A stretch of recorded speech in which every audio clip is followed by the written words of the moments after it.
Hello and welcome back to the Have Not Room. I am Ben, and I'm here joined with my co-hosts Chad and Brian to talk about another wild week in the Big Brother 22 Big Brother All-Stars house. How are you guys doing? How's it going, Chad? How are you enjoying this week 2 of the season so far? So far, so Memphis. It is very strange. I feel like someone from Blue Mountain State won HOH and is very power hungry right now. So that's where I'm at, man. We're at the grown-ups table. We might as well change the name of the podcast. I know. If only we had known beforehand. Grown-ups table is a great name. Mm-hmm. Yeah, Memphis does look kind of just like every standard movie villain from every cheesy 80s movie. So yeah, instead of a giant scarf, he just needs a sweater wrapped around. Oh yeah, it'd be perfect. Yeah. An ascot. Yeah, what do you think about this week so far, Brian, and Memphis's HOH-itis, the start of the crumbling of the majority alliance? I think maybe unfairly, I thought Memphis was a better player, but because of Dan. But it turns out without Dan, which is something we see with a lot of these duos in various All-Star seasons, be it Survivor or Big Brother, there's one who's, good at strategy, and there's another who every time they play, they just keep doing dumber shit, like JT from Survivor, for instance, or Memphis in this season. I mean, to be fair, Stephen Fishback's Cambodia showing wasn't the absolute greatest. Yeah, that's true. I guess that was more of a symbiotic relationship. Right. I think a lot of these relationships are symbiotic, at least partially. I think that, Derek Cody is probably somewhere from the 60-40 to 70-30 range. But with Dan Memphis, I definitely think it's like 95-5. Yeah. Agreed. Dan needed a warm body to sit in the chair next to him to demolish at the end of the game. But are you surprised by this heel turn of Memphis? He seemed like a pretty chill guy at first this season, but he is not chill. I'm not surprised. Not surprised at all. Not really. Oh man. Yeah, I mean, I said right after he won HOH, I texted you guys. I said this is going to be Memphis's HOH-itis, and then this is going to be the start of the crumbling of the majority alliance. And that's what we're seeing right now. Called it. You called it. I guess we should thank Memphis because, ever since BB16, we've just had this new meta of build out a big alliance and then work down, which sucks to watch a lot. And I blame, a lot of times on feeds, newer season players will, talk, oh, they showed us these seasons. I feel like very often since BB16, I've heard that they've been shown BB16 and Sequester. Please stop doing that. We don't need this anymore. No more bomb squads, dude. No. I mean, granted, this is having a similar, second week HOH as the bomb squad had. And Devin just spectacularly blowing up everything, including his game. But hopefully there's no one of a Derek level to, bring everything back together, though. Yeah. I mean, the worst case scenario would be this kind of majority alliance doing what the bomb squad did, which is just kind of carefully carving out the small cancerous part of the alliance, which is Memphis, and then just going on as usual with the rest of them. Yeah, I mean, we'll see. It's still very up in the air. The alliance is definitely not collapsed yet, but not only just Memphis. There have been a number of other people who have started to try and help that along this week. But yeah, first of all, before we kind of buried the lead coming in, talking about Memphis's HOH. We have yet to eulogize fully Keisha Smith, the first boot of the season. Yeah. It sucks. I think we all had high hopes for her coming into this season in our preview podcast, and I don't know, man. That just didn't seem like the same person. I know she's older, but damn, she gave us nothing. No, I felt like she was just there to get the 40K and split. Like, wasn't the same person. She didn't have the same drive. Not enough yelling from Keisha this year. Maybe because her birthday already passed, but I don't know. Yeah, I don't know if it's just like part of an all-star thing where it's like they go in knowing, kind of how the BB community works and how their various fights are, reacted to, but it seems like everyone's so hesitant to be in conflict with each other. That's not what we wanted. We wanted the fights. We wanted the excitement, No, I was almost like hyped to hear Memphis be like, "Oh, grown-ups table." I'm like, okay, little fire. Granted, it was kind of not so. It was frowned upon, but whatever. I mean, it's David. Like, come on, you're gonna crap on David of all people in the house. I know. Like, come on, like. Oh man. Yeah. So yeah, Ben, you're probably the foremost BB expert on the show. What are your final thoughts if this is the last time we ever see Keisha on her? Sure. Yeah, I know that there's been speculation about a buyback happening. It doesn't seem like Keisha's been sequestered away from information. So that doesn't seem like we're going to see Keisha back, at least in this season. And I doubt that the producers are going to be jumping over themselves to get her back in the following season, given her performance here and the fact that she seems to have been an alternate for this season to begin with. But yeah, I mean, I was, just same as you guys, I was disappointed. I think that, a lot of it kind of came down to it wasn't somehow clear to her that she was like as deep into a hole as she was. Where I definitely think that there was a way for her to at least try a little harder than she did. Maybe like create some chaos and blow some things up.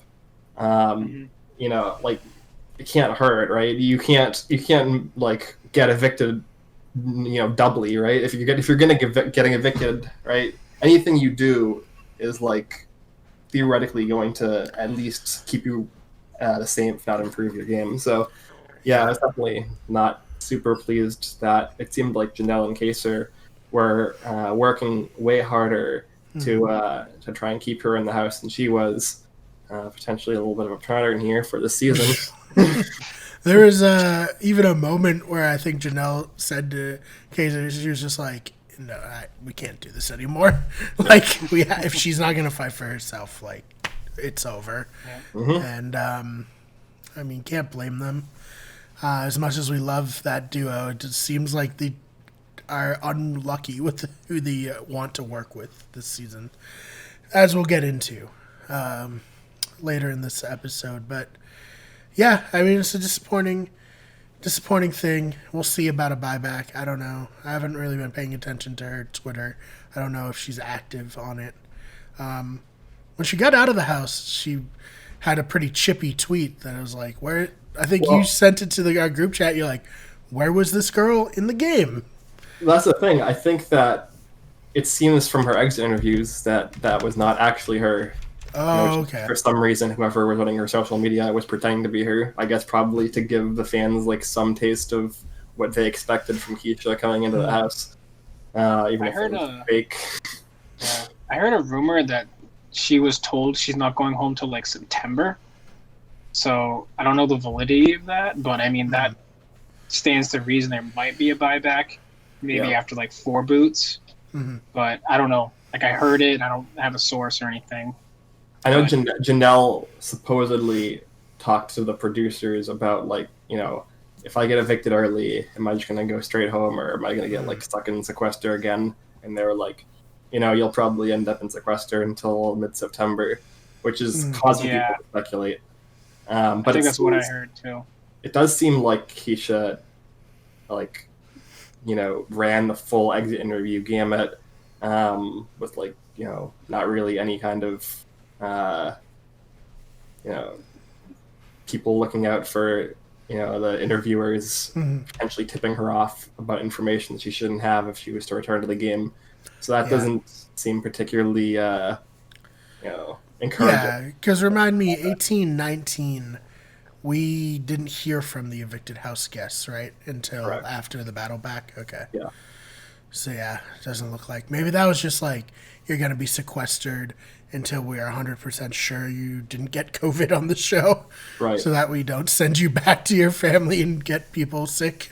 Exactly. I think that is a more likely scenario at this point. But yeah, so if like Keisha doesn't come back, if there's no buyback or anything like that, I'm not like too upset, other than the fact that obviously somebody coming back into the game is likely going to be somebody to bolster the minority alliance at this point. But I don't think that Keisha added as much as we would have hoped. So yeah, probably just move on to week 2 here. That's all we have to say about that, I guess. Yeah.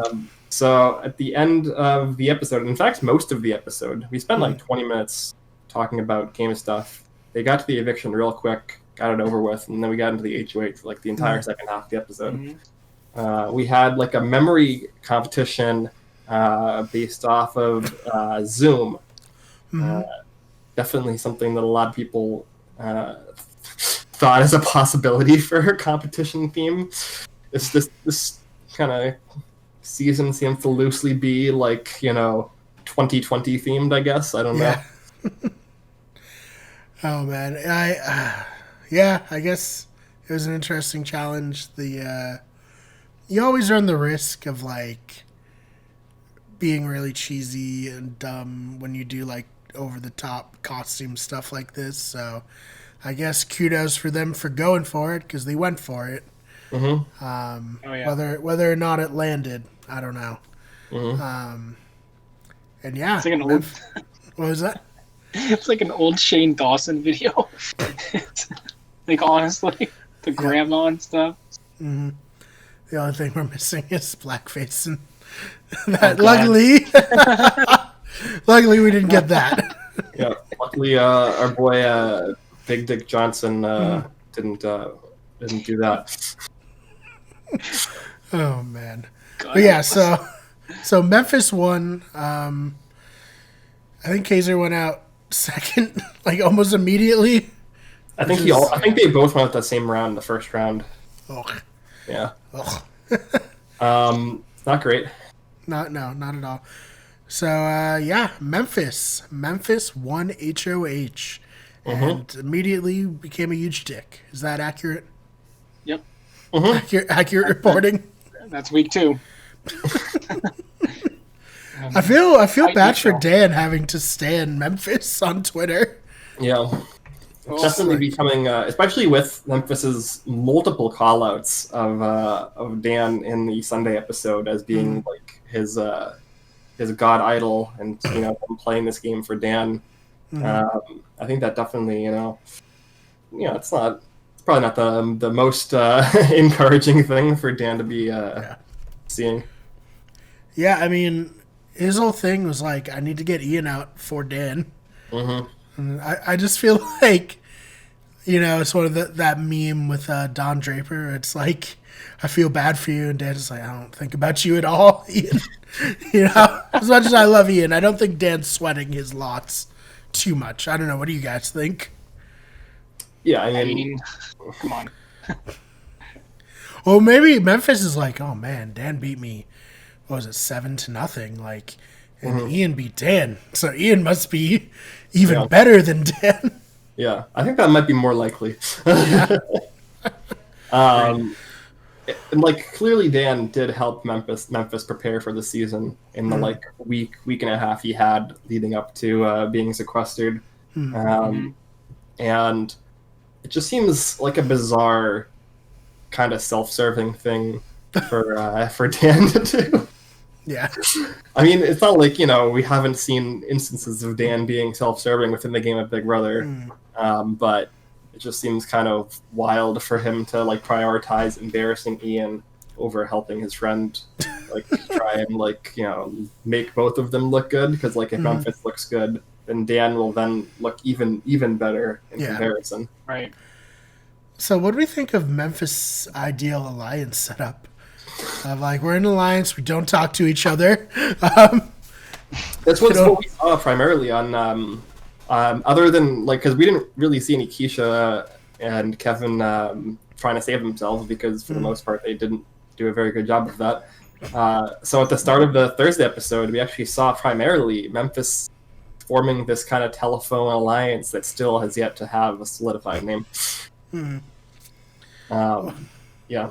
What do you think about the idea of forming an alliance via just you going to each person and saying, hey, is this an alliance you would be interested in, and never actually really coming together? It sounds very secure. It sounds like, no, they're going to stay loyal 100%. No one's going to turn on each other. I mean, it's obviously sarcasm, but... Yeah, it's, I feel like Memphis, like, made this alliance is like everyone's locked in, and they're just like, wait, who else was in this alliance? I don't... It's not really that important to me because we've never been in the same room all together. But it's even worse because after Memphis won HOH, she's like, okay, gotta not tell anyone my plans now. Yeah, I mean, he at least, had a reason for it that, like, sort of made sense. It wasn't like the full Cody Nixon, where he just, like, didn't really have a reason to not tell his alliance things. He had a strategic reason to try and get as many people to burn their passes as possible, so he would have a more open shot next week. Which makes sense on paper, but his execution was just not good. It was atrocious. Well, yeah, I mean, it's just so bad because, like, he has people in alliance with him, so, like, you have to reassure some of them at least. I know he wanted to be like, oh, some of us should play, so there's not a, hint that we're working together, but what a mess. Yeah. And what a mess in Nicole deciding not to play. Yeah. You want to talk about that before or after talking about Christmas saving Ian and the reaction to that? All right, so we see Ian and Christmas make like a half-hearted deal. I don't know. It was just like, hey, we'll protect each other. Sure. Okay, tight. And then Christmas actually went through with it. What are your thoughts on that? I mean, first of all, that's definitely not a scene that would have been in the episode if it didn't, pan out immediately. So it's kind of telegraphed a little bit to the people who didn't already know that it was likely that it was going to matter. Yeah, I was like, oh shit, we've never shown these two talking to each other in any other part of any episode, so we have to throw this in here. This is not going to make sense. Yeah, I mean, even with that, it would make sense. I mean, is that just like a mistake in this telephone alliance that Christmas and Memphis are supposedly in, where, like, Memphis obviously wants Ian, and then Christmas goes, oh, I'm going to save Ian. It's like, I thought you were in this alliance. Like, clearly that failed. Can't blame Christmas. She didn't know. Exactly. No one told her. Yeah. Which I had a lot of issues with Memphis being, like, bitchy about it. Yeah, for sure. Like, definitely she wouldn't have done this if you just told her. I know, she wouldn't have cared. Yeah, it wasn't like she would have, been, all like high and mighty about it if you said, please don't save Ian, I'm thinking about targeting him. If you had just said that to her, she wouldn't have saved Ian, and you wouldn't be in this this kerfuffle. But that's just kind of how Memphis plays, right? He digs himself a hole and he blames everyone else for the hole that he's in. Yeah, I don't know. I just felt bad for Christmas. She was like, yeah, good, we saved Ian. Nice. And I was just like, I hate you so fucking much. She's like, all right, cool. I loved him just saying to her that I'm not mad, but it's like you can visibly see on his face how he's so angry, yeah. How angry he is. It's like, this is your fault. Some BB10 rage coming out. Yeah. Christ. Man. So yeah, Ian, safe. Yes, I'm so happy. This is great. Screw you, Memphis. Can't touch my boy. But yeah, not great for David and Nicole A, though. Yeah. I mean, definitely was another pair of people that Memphis was considering putting up. And he decided to go with what he considers the safe route, which is technically the safe route. It's not really pissing off anybody that matters. And he can, if he were to play this week correctly, it would be a way for him to get out of it relatively unscathed.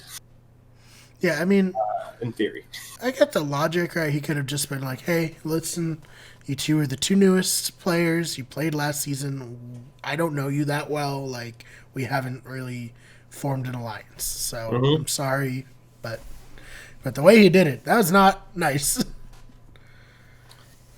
Yeah. No, it's just so like arrogant of him. I mean, like, I don't know. For week 2, I mean, it was entertaining to watch, obviously, but I mean, I don't think there's a person out there thinking like this guy's this guy's a douche. Like everyone's thinking that. Yeah. So I don't know. I think. Do you guys think if Ian, let's say Christmas picks like Janelle, do you guys think Ian goes up next to Nicole A? I think Ian probably gets nominated. Yeah, I think it's definitely much more of a conversation. I think it probably comes down to whether Nicole Franzel could get Cody on board to not do that, and then Cody could get Memphis on board to not do that. And it seemed at first, before the safety suite, like that could be the case, where Memphis seemed like he was kind of getting off of the idea of putting Ian up. And then it seemed like after Ian was saved, Memphis got really, really on board with the idea that like he actually wanted to get Ian out, and this was a huge, like a blow to him, and like, this was definitely his plan when it really wasn't necessarily 100% locked in as his plan. Just want what you can't have, right? Yeah, exactly. Yeah, it's it's like a child. Yeah, Christmas is playing hard to get, right? Hard to get Ian out. Yeah, hard to get Ian out. Yeah. What could have been. So yeah, I mean, they telegraphed it pretty hard that Nicole should have played. Oh yeah. In that safety suite, they had like 3 separate diary rooms of her being like, "Should I play? Should I not play?" Turns out she should have played. Would she have beaten Christmas's time? No, probably not. That was a beastly run. Like 1 minute 38 seconds. Jesus Christ. That's the Christmas we all like thought we were getting in BB19 before she got hurt, Like she's just a stud. No other way to put it. Does that give us a little hope for her this season? I think for comps, yeah. I don't know if she has the strategic acumen to go far. I think Paul definitely played a lot of her game for her. Sure, yeah. I will say her positioning right now is very, very good. Whether or not that's intentional on her part or it's just kind of incidental to like where she had landed within the social structure of the house is up for debate, and whether she can utilize it to actually accomplish anything is also very to be determined. But I definitely think Christmas is probably an average to above average player on the season right now.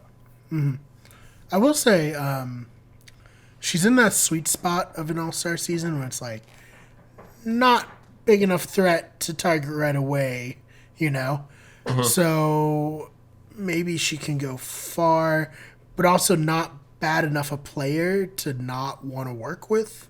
Maybe like this might be a completely bad disservice, but Sarah Lucina coming into Game Changers was kind of in a similar, spot, and then she was able to seize the opportunity and win the game. We'll see if Christmas can, turn it on. But I mean, right now, this is not the time to be making waves. This is not the time to be winning HOH or comps, in my opinion. It's all about just making, social bonds and waiting till the jury, So, we'll see. Is there still a curse that the second HOH has never won the game? Yes. I mean, there's also the first one in curse, and Christmas was also the first one in. All right.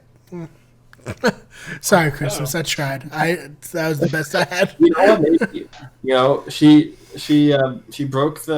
She broke her foot. Maybe she can break the curse. Hey, Celebrity Big Brother. I'm pretty sure didn't Tamar come in the house first? Tamar did come first. Yeah. but Yeah. a lot of people still maintain it because it's not like the real, Yeah, right. normal Big Brother suit. Fair enough. I mean, the curses are just like patterns that happen to be true until they're not, right? So. Yeah, no, of course. Yeah, so David obviously had his feelings hurt. Nicole was not thrilled about being on the block. But other than just like them, the nomination speech specifically really seemed to rub people the wrong way. Is that fair to say? Mm-hmm. Yeah. A lot of people were kind of in the realm of like, yeah, I mean, like we all kind of were fine with Nicole and David going up. You don't have to be such a dick about it. Oh, man. I mean, that just makes him so cuttable from that big alliance. I mean, I'm just looking at these and the core four with Cody, Enzo, Danny, Nicole.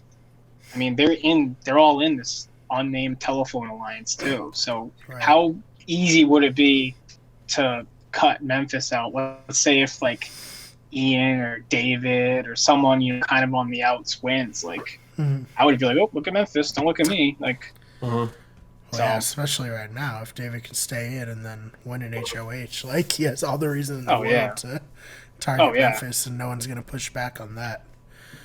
I don't think a Janelle or Kesar would be, too distraught over having Memphis go home during their HOH either. I think it's a win for them. Yeah, I mean, certainly Memphis did them a solid this week by not nominating them and sticking to the old school. But Ben, how strong is that in the house right now? I mean, they voted Keisha out first, so I don't. The Memphis and Janelle and Kaser alliance? Well, just like the old school, thing.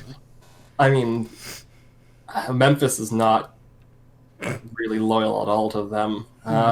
He didn't put them up this week because he knows that they wouldn't immediately go after him. Right now, Janelle would put up Franzel and Cody, or Franzel and Tyler and Backdoor Cody, and Kaser would put up Enzo and Tyler and Backdoor Cody. So right now, the targets are mostly on Franzel and Cody for the two of them, and off of Memphis. And obviously, these people are in alliance with Memphis, but he has openly stated throughout the week basically to their face that he's not super upset if he's not upset enough to actually take a shot at Janelle and Kaser for them. Right. He's like, they've kind of got you clocked, but I mean, they have you clocked. They're fine with me. So yeah, better you than me, I guess. Yeah, so that's definitely a way to continue to curry favor with this alliance that you've built. To just be very openly okay with them getting targeted as long as you're personally safe. Yeah, I kind of mentioned this that I don't think Memphis really understands the purpose of an alliance, at least in the niche Big Brother perspective. Right. He never really had a real solid alliance in BB10 outside of the Renegades. There was no big alliance he was in. There was just kind of pockets of people that him and Dan would intermittently work with. And I think that's kind of how he expects and wants to play. But that's not how modern Big Brother works, and that's not how modern 6-person alliances function. You can't just be like, oh, I'm not putting you up. That's the extent of my loyalty to the alliance, is not nominating you. This is alliances are made to serve my purpose, and then if it doesn't fit my purpose anymore, I don't have to do anything for them. Yes. Yeah, smart, I guess. That's good. I mean, you can have that point of view, you just maybe shouldn't say it to your alliance members. Yeah. Anyone but me, right? Yeah. So, want to talk a little bit about the veto competition? Sure. Coming in to this veto competition, there were potentially 2 backdoor plans that were in place, or not really in place, but they were being pushed or discussed. However likely it was for either of them to be effectively happening. where we had Janelle, who is obviously very close with Nicole A. She's not particularly like the closest with David, but she would still prefer David to stay. And she also is Ben, very... Could have fooled Nicole. Right. But they're very close. We'll get to that. And so she is looking to try and convince Memphis to backdoor Nicole Franzel here. So she goes up to the HOH room. They hang out for a couple of hours. They, have a bottle of wine together. Nice. Janelle tries to get him to do this, and in the process spills an enormous amount of game information that she should not be spilling to Memphis.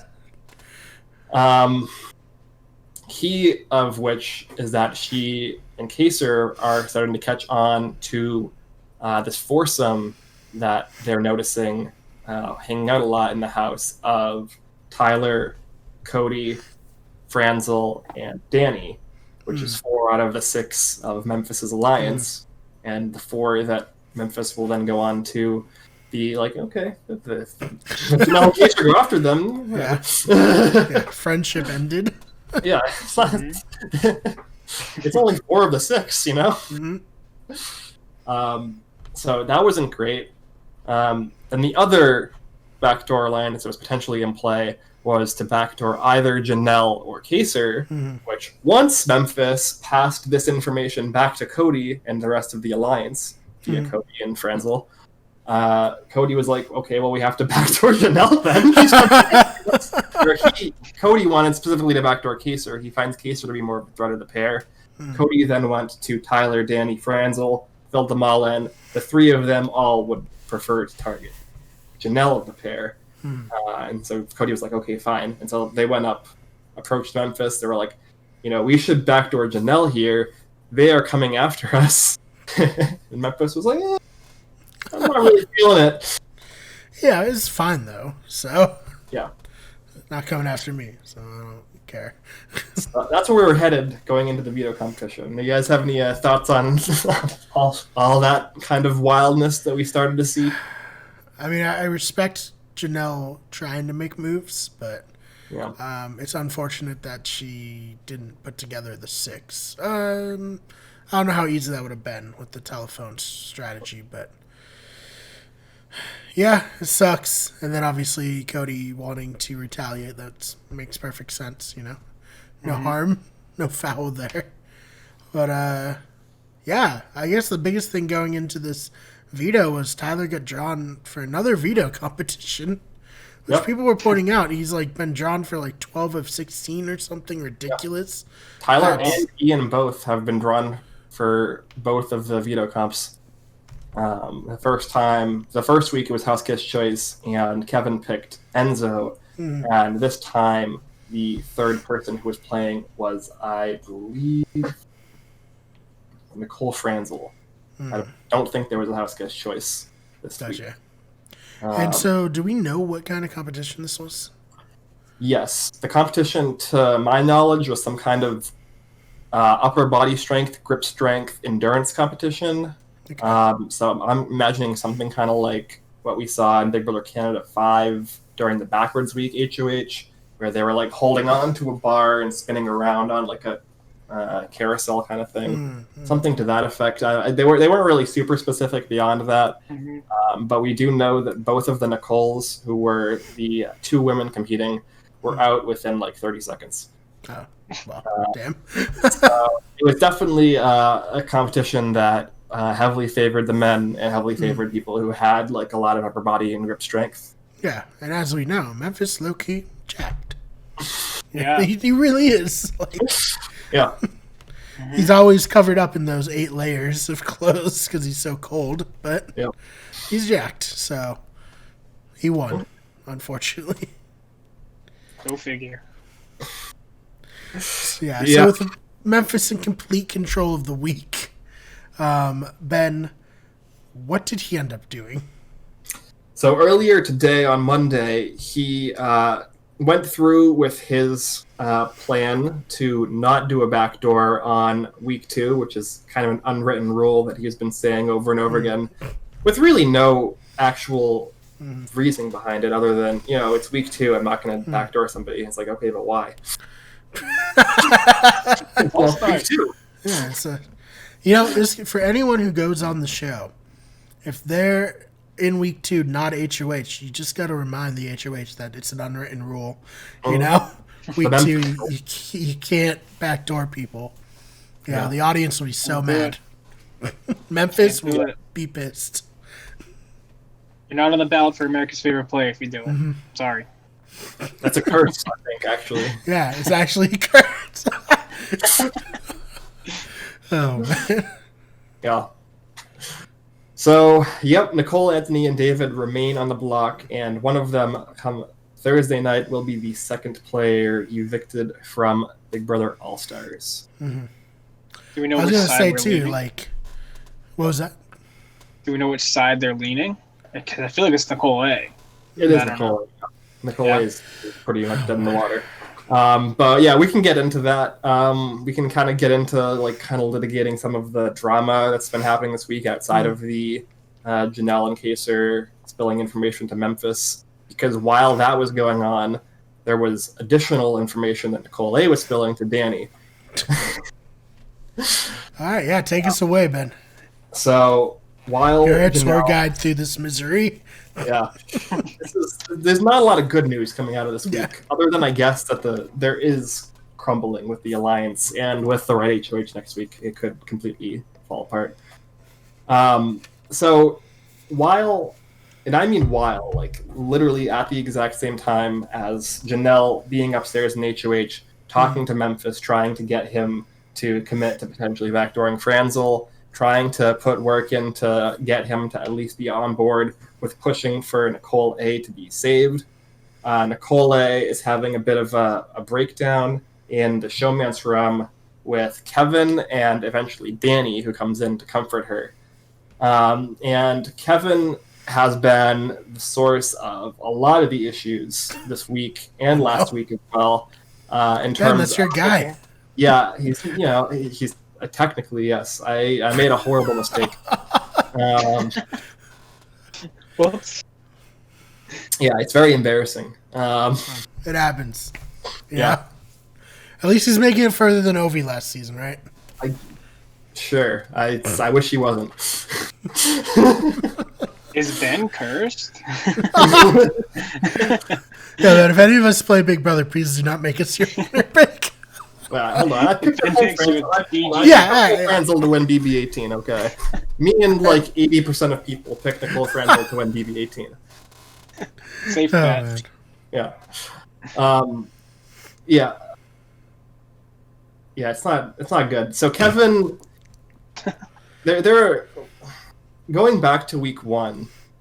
A lot of Kevin's reads have been derived from, first of all, just being completely socially ostracized from the house. Pretty much the only people he talks to are Nicole A and Davon, who also have had pretty terrible reads for the most part this season. And Davon's getting better, but good. Mostly because she's been talking to Kevin less. Oof. And the other thing is because a lot of Kevin's thoughts are built very kind of egocentrically around who was and wasn't fighting for him to stay last week. And because Janelle and Kaser were fighting for Keisha to stay and for him to go the previous week, he is building a lot of his views on Janelle and Kaser and on the house in general around them being these kind of schemy masterminds. Which begs the question, if they were, such schemy masterminds who are in with the power structure, then why didn't they get their way and have him evicted last week? But I digress. So that's just kind of setting the table that all of Kevin's reads for the most part have been incorrect, and a lot of the reason that Nicole A's reads have been incorrect is because she's trusting Kevin more than anyone else at this point, and so she's believing what he says And like he's not lying to her, he's just wrong, right? So it's not like she's incorrect for trusting him. She's just incorrect for believing that he knows what he's talking about. So now that stage is set, in the room, the showman's room with Nicole Anthony, Kevin, and Danny, while Nicole Anthony's having a breakdown because she thinks that, or she thought that Janelle and Kaser have had her back, which they did. And because they had claimed that they were close to Memphis, her read is that Janelle and Kaser sold her out to Memphis, and that's the reason that she's on the block, instead of the fact that Memphis isn't actually with Janelle and Kaser for real, and he's just kind of playing them. Right. So she is divulging this information to Danny, along with a number of other pieces of information about Janelle and Kaser's game. While Kevin is there egging her on and saying that, Janelle is like a spider sucking information out of Nicole, and that Nicole is just, an easy target because she's so emotionally vulnerable. While she's being emotionally vulnerable to Danny, and Danny is sucking information out of her that she's about to take back to her alliance. So very ironic, really. Mm-hmm. Good on Danny, I guess. Yeah, this is the one good thing Danny did this week. Oh, man. Which we'll get to as well. Yeah, so what do you guys think about where we are right now in terms of the state of this kind of underdog crew not really having any of their pieces in place at all? I mean, they're just fighting from the bottom against this, huge alliance that has no name and no structure. It kind of feels like old school versus new school to some degree. But, I think if Memphis doesn't win this week and it's like an Ian or someone kind of in the middle, it's a totally different story. But because Cody and Memphis won back-to-back and they immediately bonded, and we have the commission now, I think it's just more of the same of last week. Someone's been watching the Umbrella Academy and Sequester. We talked about it a lot, actually. Oh, really? Yeah. That's funny. The commission's a big part of the Umbrella Academy. Yeah. Oh, my God. Also, a really great show. I highly recommend. Make a podcast about it. Maybe one day. Just kidding. Maybe we'll Don't you tempt me, Chad. The season keeps going this way. Welcome back to the Half and Half Room, where week. we talk about the Umbrella Cody Academy. wins next week. Let's go. Oh, man. Yeah, I really enjoyed the juxtaposition today of Janelle crying about not being able to save Nicole while Nicole is shit talking Janelle at the same time in the hammock with Kevin. With Franzel, sorry. Yeah. That was nice. That was good. Yeah, it wasn't until after that conversation with Franzel that she then went and shit talked Janelle with Kevin. Mm-hmm. So, Yeah. What can you say? All you can say is next week on her podcast, viewer mail is going to be rough. It's not going to be a fun time. I don't know if they do that segment, but oof. I'm stealing this from somebody on Twitter, but it's going to be real rough for Nicole to be able to pitch herself as some kind of expert on Big Brother after her performance this season. Yikes. See, that's why we don't play. That's why we don't go on the show, so we can shit talk from far. Like, if I was there, this would never happen. Although this is also the argument for casting to be like, okay, never again. Never letting a podcaster in this house again. Her issue is not being a podcaster. It's, that she's very clearly still, heavily traumatized from BB21. And that is affecting her ability to just function normally and, think rationally in any capacity. Yeah. Do you guys, just think it was too soon for her to come back? Yeah. She needed some time to let it breathe. Yeah, David was fine, but... Yeah, David was... week one. Yeah, David didn't last long enough to be traumatized to the level that Nicole was. He was certainly traumatized a little bit, but and probably in greater bursts, but not for as prolonged a period. Mm-hmm. Yeah, definitely. Definitely, it's a case study in how much Big Brother can really fuck you up. I mean, these shows, they're not good for. I think the thing I would suggest to anyone who goes on this show, the first thing you do off the plane home is book a therapy appointment, because you're not going to be able to parse through this stuff by yourself. Yeah. Yeah, it's not good. Just not a natural way to treat other human beings. It's just not. No. You're not supposed to be locked in a house with a bunch of strangers for 100 days in a pressure cooker this whole time. It's just not good for you. Yeah. Sucks.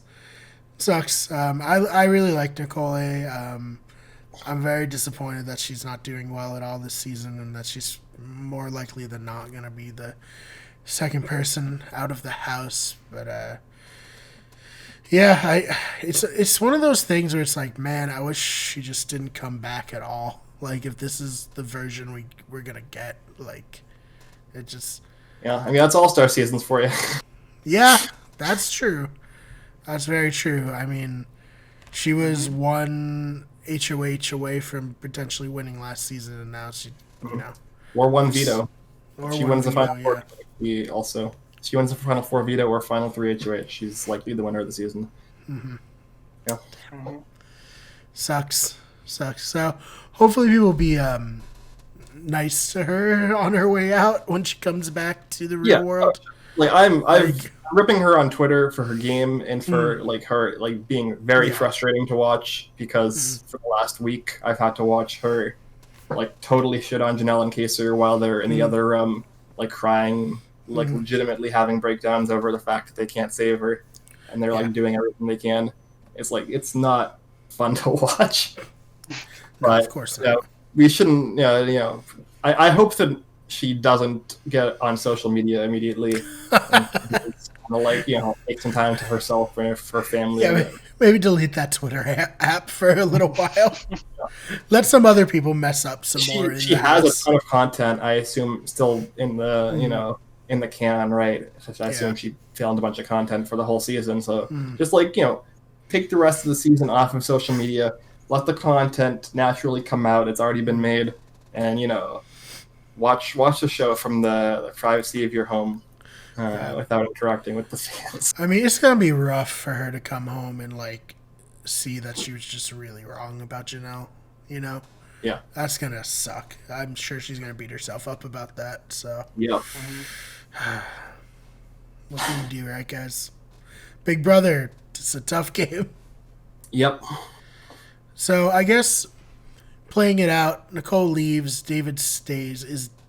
Is the target a little bit off David now that there's not a season 21 pair in the house, or do you think he's still one of the top targets for that giant no-name alliance? No, I think at this point that the target is Janelle and Kaser. Even potentially Day and Bay, depending on how things shake out, but probably almost certainly going to be Janelle and Kaser. If one of that big alliance wins next week. I think David should be okay. And I don't think it was really too much of a Big Brother 21 thing, more so these two people are just so socially isolated that it's not going to make... these are the two people that if I nominate them, the fewest number of people would be upset. Again, in theory. I won't piss off the house at all, except through my own actions. Right. Oh, man. Yeah. Yeah. It's going to be really... we kind of thought coming into this week that the HOH would matter a lot. And it sort of did, because I don't think if Memphis won HOH, we kind of insinuated, I don't think that this alliance would have really gone anywhere or mattered. Yeah. I think that it only matters right now because Memphis is the HOH. And the rest of them outside of Memphis are still relatively close. And I think that Christmas really kind of caught a break there with being brought in. And now she's become very close to people like Nicole Franzel because of that, while still maintaining some level of trust with people like Janelle and Kaser for now. Yeah, it's going to be interesting. Again, yeah, the other thing that I think that is worth mentioning at this point is kind of the other things that have caused this alliance to start to crumble besides Memphis's actions. And I guess we can probably start with what I referenced earlier, with what Danny is going to do with the information that Nicole Anthony gave her, which is that Janelle starting to distrust her, and that there's kind of a movement for them to be approaching Day and Bay. And what Danny then gets the information from Cody, that was from Memphis, that was from Janelle, that Kaser and Janelle are going to be targeting the 4 people in that alliance, which includes Danny. So Danny comes up with this bright scheme that everyone in her alliance except for her tells her is a bad idea, to approach Janelle about the 4 of those people, Danny, Franzel, Cody, and Tyler, forming an alliance with Janelle and Kaser. So obviously the intent of this is to try and protect the 4 of them if Janelle and Kaser win HOH next week.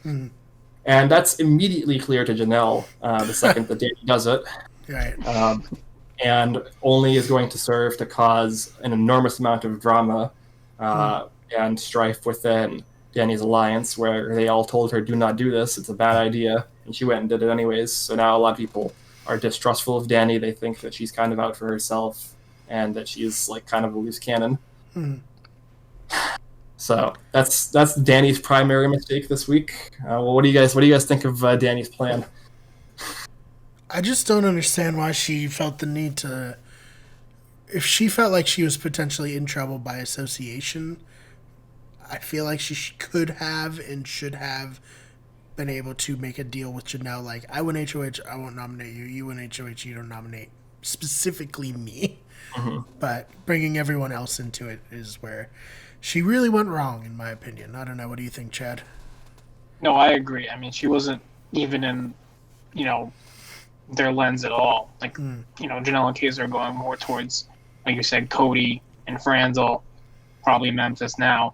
But, so, I mean, I feel like it's just her doing too much. I feel like she should have just rode this week out. She'd still be in an excellent position. But her just doing that and acting, not only does it show her alliance, like, like, we can't trust her, which is ultimately like the worst thing you can do week 2. It also showed, Janelle and Kaser some of their own cards. So it's like, you would have been better off doing nothing, honestly. She slept this whole week, her game would have been better. Right. What about the Tyler and Davon and Danny, like, kerfuffle? Yeah, this is the next big point where Danny kind of dropped the ball here. Primarily, Davon dropped the ball here, but it was... Nope, don't want to hear that.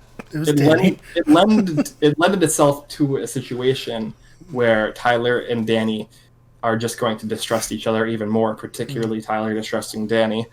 So, basically, this 4 group that has been kind of sussed out has gotten around to basically everybody in the house at this point.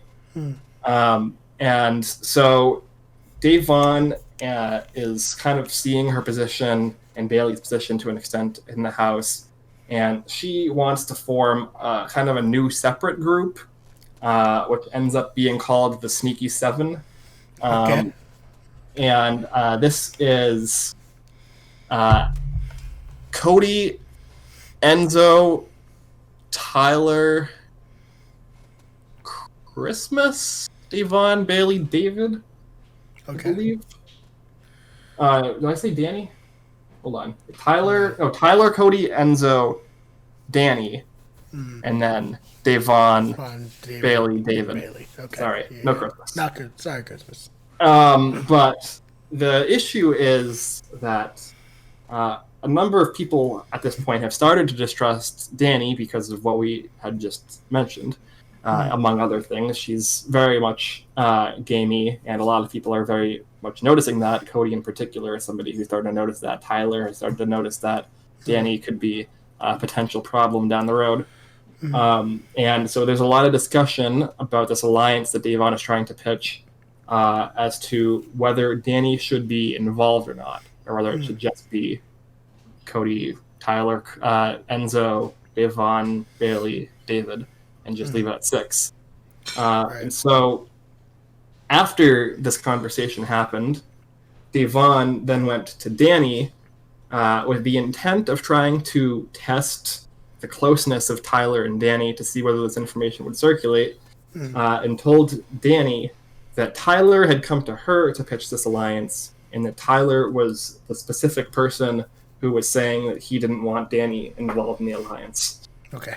And so then Danny approaches Tyler.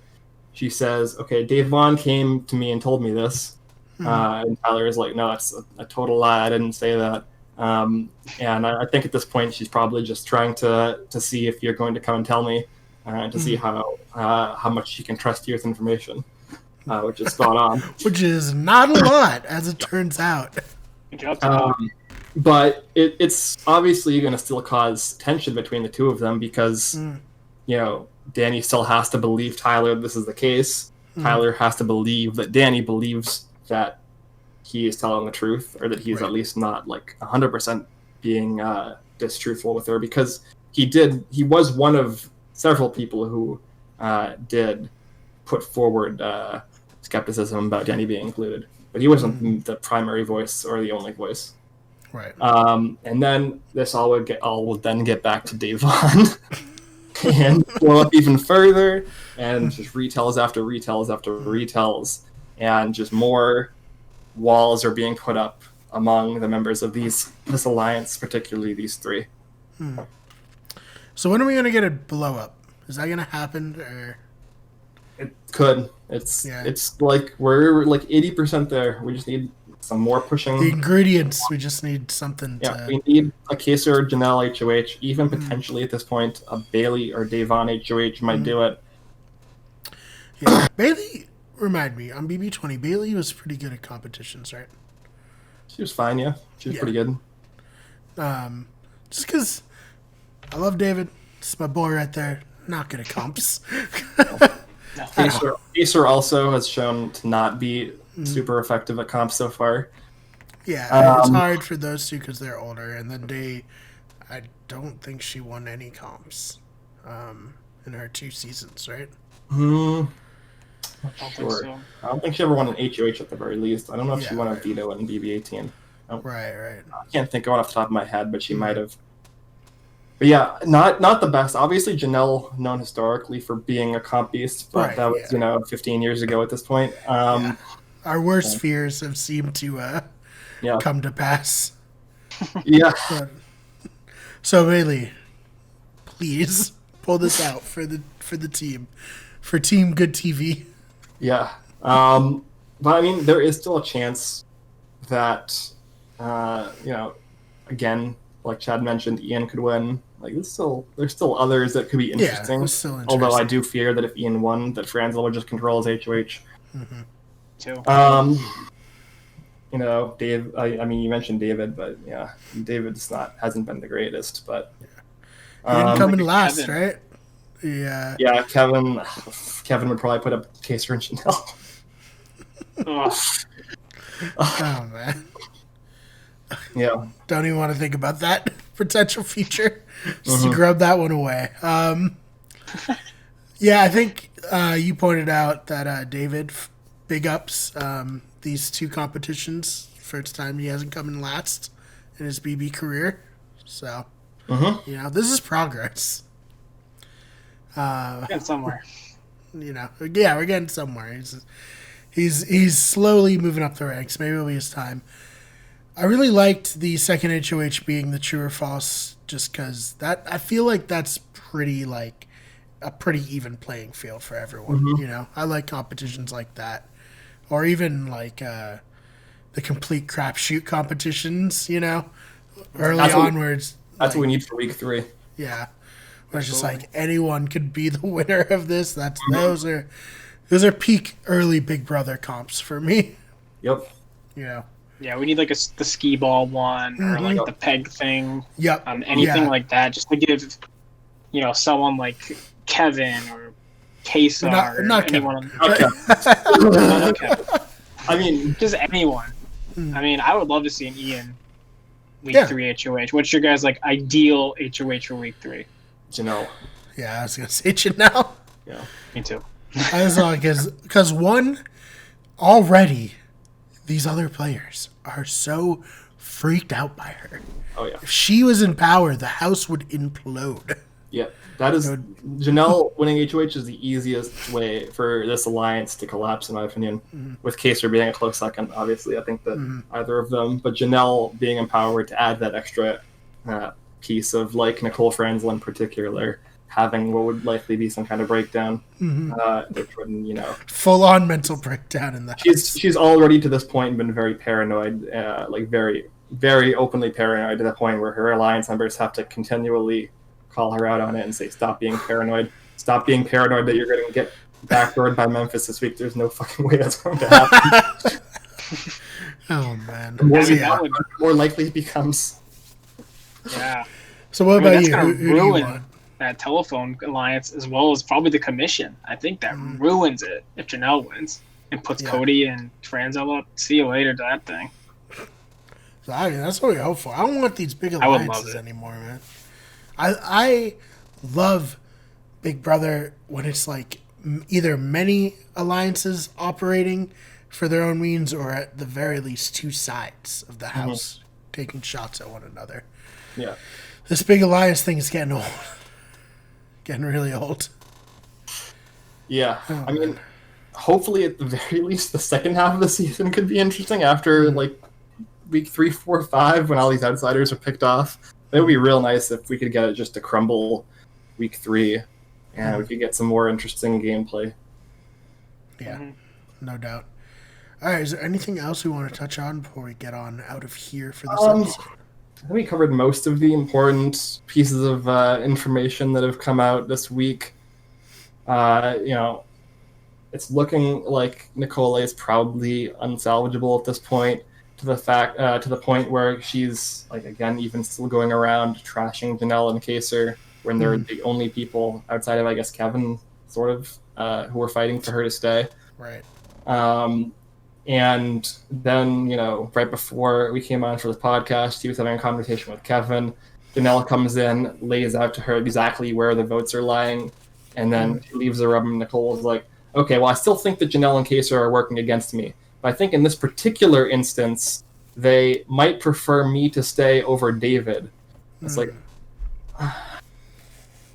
okay, I don't know how we're getting to this rationale, but yeah. So I think at this point it's just going to be like 3 painful days where we're just going to see like the slow motion car crash that is Nicole Anthony's game, and hopefully we get a mix up Thursday night with the new HOH. All right. Well, Chad, where can they find you online? So it's at Chad Perry25 on Twitter and at ChadleyJP on Instagram. Follow me, please. Please follow him. Ben, how about you? You can follow me at Ben Sharon. It's Sharon with 2 R's at all social media for the most part, the ones that matter. Awesome. Follow me on Twitter at theFakeBMar, this BMARR. So also 2 R's. Even though that's not my name. But it is for this channel. As far as any of you people know. It's my name.